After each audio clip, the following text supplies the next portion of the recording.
All right, welcome. My name is Pastor Craig Grigson, and I'm also a Navy Reserve chaplain. We're going to go through the book of 1 Peter, and we're just going to jump right in. So let's start with chapter 1, verse 1. From Peter, an apostle of Jesus Christ, to those temporarily residing abroad in Pontus, Galatia, Cappadocia, the province of Asia, and Bithynia, who are chosen according to the foreknowledge of God the Father by being set apart by the Spirit for obedience and for sprinkling with Jesus Christ's blood. May grace and peace be yours in full measure. This particular book, this particular epistle has long been kind of wondering where these Christians are that First Peter is writing to, or that Peter is writing to. Where did these Christians come from? No one has a record of who evangelized these particular people in Galatia, Cappadocia, provinces of Asia and Bithynia. We don't really know who went and evangelized them. So we're going to look at that today.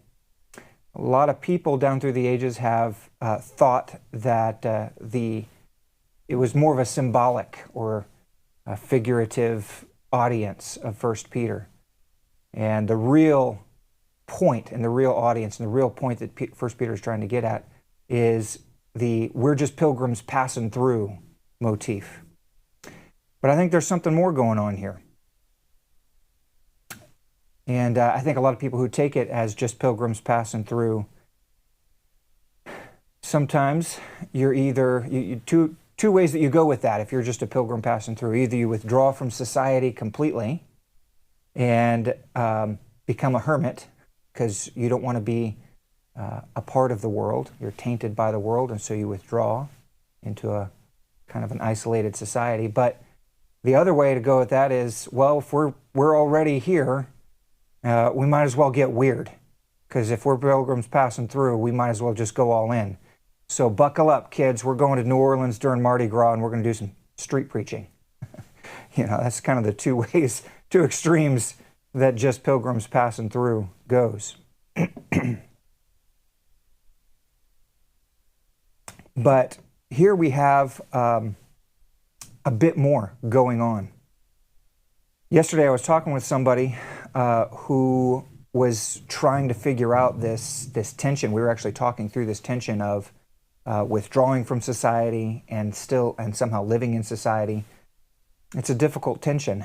And as we were talking about it, we especially started talking about some of the weaponization of the laws against Christians, not just in our nation and time, but all of time. And there's this tension between resistance and conformity.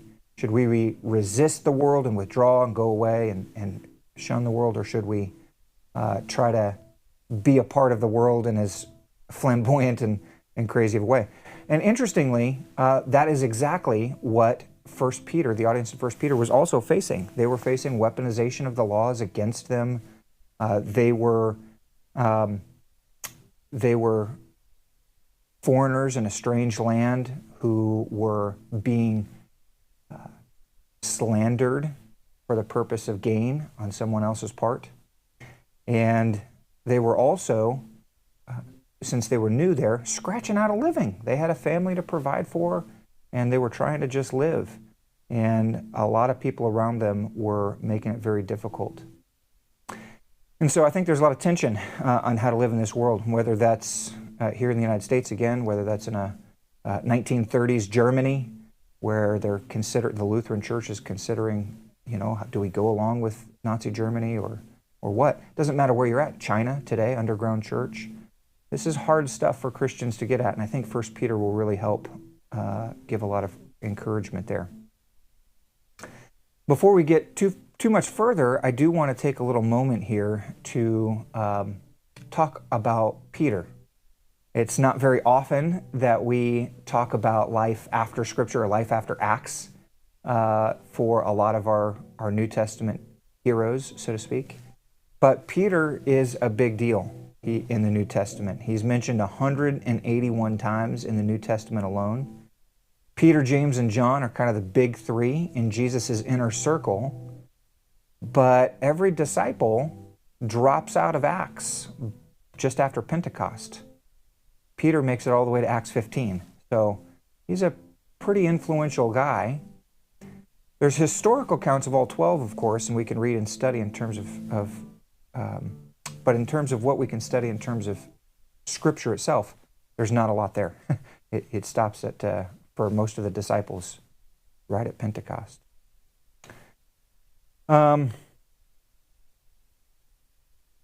There is a lot of, when you start doing historical looking at people, especially disciples, sometimes there's a lot of legends that get built up over it. My all-time favorite Peter legend is that he gets into, I'll call it a wizard battle with Simon Magus, Magnus, excuse me. And Simon Magnus is flying around the room, and Peter literally causes him to crash and light on fire. It sounds a lot like, Gandalf versus Saruman to me. But obviously that's just legend. But that's how they thought of Peter. He was a big deal. He was definitely very influential. Here's what we do know about Peter. Even if he wasn't in flying wizard battles, here's what we do know. First of all, we know that Peter did travel on a lot of missionary journeys in the Eastern Mediterranean and Judean area, especially in the 30s and 40s. Somewhere in the 40s, during the reign of Emperor Claudius, Peter goes to Rome, and he transitions and shifts his base of operations there during the 30s or during the 40s and 50s. And it seems like that's really his kind of final stopping place. He does a lot of his work from Rome. And in fact, in 1 Peter chapter 5, verse 13, we can see that he infers that he's writing from Rome. While he's there in the 60s, there's a great fire, and Nero, the emperor, gathers up all the Christians and famously persecutes them, kills them, martyrs them. And during that martyrdom is when we really think that Peter was crucified. And here's what a historian has to say. First then, the confessed members of the sect, that is the Christians, next were arrested. Next on their disclosures. So after they ratted out all of their Christian friends, no, don't take that the wrong way. After they were tortured and found out additional people, they arrested vast numbers. That's what Tacitus says. Vast numbers were convicted. And it's interesting that in the Roman world, they weren't convicted for arson. They were convicted for hatred. I think that's very interesting. Nero picked a group of people that were living out the love of Jesus Christ, as best we can tell anyway. And here the world is calling what's good evil. And so he convicts them of hatred of the human race, hatred of other human beings. And so he rounds them all up and persecutes them. And it's interesting, Tacitus also says that in spite of the supposed legal guilt that the Christians had, they've been convicted of, they were being sacrificed, and as they were being sacrificed in vast numbers, the populace, the popular people, started to look at this and wonder and pity the Christians and go, something else is going on here. So even Tacitus recognizes that this was more about Nero than it was about the Christians. It was for the ferocity of a single man, says Tacitus. Okay, so Peter, to our best of our knowledge, dies during Nero's persecution.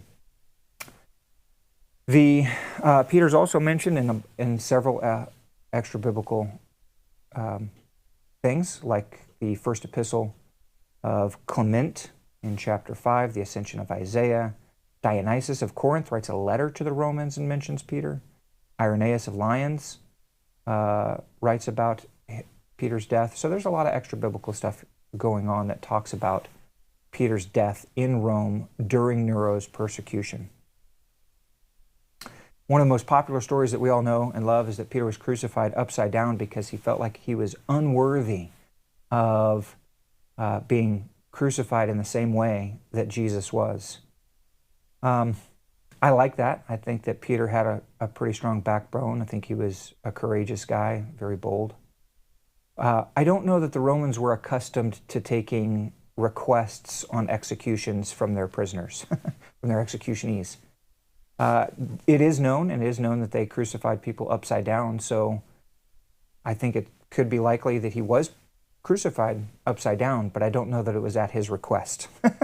I think the Roman soldiers would have said, "Thank you for your request on how you should die. We're going to do it our way now." But I do think that, again, Peter was very bold and very courageous, and he died for his faith in Jesus Christ. And for me, whether he was upside down at his own request or not, I think he was pretty courageous and deserves a martyr's remembrance. There's one more point that I want to make about Peter. I know I'm talking a lot about Peter, but I want to make this as concrete as possible. That's where we're at, especially in our day and age where everything is up for grabs. There's an account of a pastor named Caius in 200 AD, and he talks about a cemetery near Nero's circus named the Vatican Field. And there was a grave marker there for Peter. The interesting thing about this, in Tacitus' account of the persecution there, it says that many of the martyrs were buried in the Vatican Field. So we have now two accounts of a lot of martyrs being buried in Vatican Field, and in 200 AD, just 140 or so years, 130 years after Peter's death, we have somebody saying, we know where Peter's grave marker is. It's under that little red wall with a little niche in it. And interestingly enough, under the Vatican, under St. Peter's Basilica, in the 1950s, there was some excavation down there, and they found a little red wall with a niche. Nearby, very close by, there was the remains of about a 70-year-old male. I think it's very interesting. I don't know that there's a lot of archaeologists or forensics scientists that would say that's Peter's bones, but I will say this. It's, I think, pretty doggone close for us 2,000 years later to get about as concrete as possible to one of Peter's actual, or one of Jesus's actual disciples. So that's pretty concrete, and I want to thank you for letting me go down that rabbit trail there, but I think it's important to know that Peter's a real person, and we have unbroken line from Peter down through us today, passing on of Christianity. Okay, so why did Peter write this letter? Well, as it turns out, he writes with a lot of references to the Old Testament, so that makes it kind of feel like there's probably some, at least Jewish Old Testament scripture understanding among his audience. He says it's written to people in Asia Minor, so why did he expect people there to be experts in Jewish scripture? Why did Peter send his letter to these general areas, provinces in Asia and Bithynia and Pontus and Cappadocia? Why not very specific cities found in these areas? We don't have any accounts of missionary journeys, as I've already said, to these areas, and we don't have any church traditions about missionaries in these areas. So, how are there enough Christians in this area to warrant a letter from Peter so early on? Why does the beginning of the letters reference resident aliens and foreigners right at the very beginning of the letter, and come to be known simply as a spiritual metaphor with no concrete reason for the metaphor? Well, as it turns out, we have had some good scholarship in this area that has helped us to piece together, I think, a reasonable story of who Peter wrote this letter for. The emperor in Rome during the bulk of Peter's time was Claudius. Claudius is the only emperor who is known with certainty from our historical records to have colonized every single one of those 5 areas mentioned by Peter. And these colonies, typically the way Claudius did it, is he'd just scoop up a whole group of people and he'd deport them to where he wanted to colonize. And sometimes, sometimes he would scoop up a whole group of people like in a certain suburb of Rome. Sometimes he would gather a whole ethnic group of people. And it wasn't uncommon to deport Jews. They were very easy to just kind of, oh yeah, that whole group right there, let's take them. And a lot of historical records knows that they were in Rome at the time and had gotten large populations and were living in their own little suburbs. And it was known that Claudius grabbed some of these groups, these populations up, and colonized areas. So I think during one of these, all 5 of these deportations and colonizations into Asia Minor from Claudius, he scooped up groups of Christians that Peter would have known and loved and would have wanted to pastorally write a letter to and encourage them to persevere in their very difficult situations, being foreigners and resident aliens in a strange land. And not only foreigners and resident aliens in a strange land trying to scratch out a living, but under attack from people in their society, people in their area that were weaponizing the law against them. So I think Peter had a really good reason for writing his letter there. Okay, that's where we're going to stop today. That's kind of just the bare bones basics of the introduction to 1 Peter. And I look forward to seeing you next time.